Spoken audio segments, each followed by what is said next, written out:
Firy-hevitra zao fa tsy tany atao satria ny foko mbola lasanao any fa tsy anjara dia tsy atao pitomany mitraka foana fa manantena ihany nandiny fotoana nandeha ny andro tozy mety hita ihany lay anjarany fo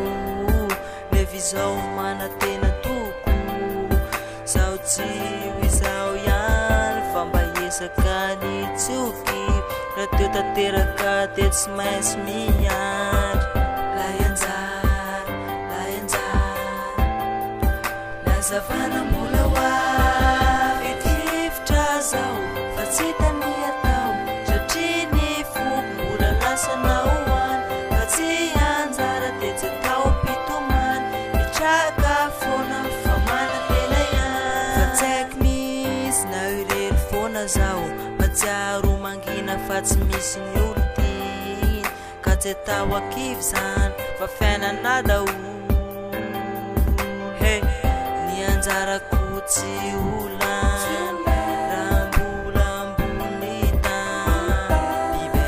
lay anjara